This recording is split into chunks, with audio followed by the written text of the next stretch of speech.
ჩვენ რომ ღმერთი ვიცოდეთ, იმ წუთას მივხვდებით, ჩვენ საით უნდა წავიდეთ და როგორ უნდა წავიდეთ.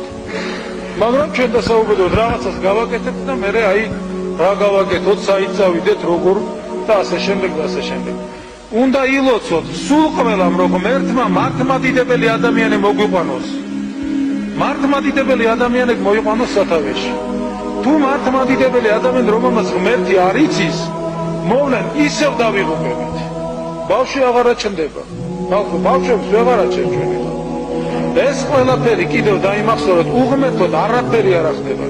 და ღვთისგან კიდე იმისთვის ხდება, რომ ჩვენიერი იქნება როგორმე ეს უბედური ხალხი, როგორმე იქნება წონდეს.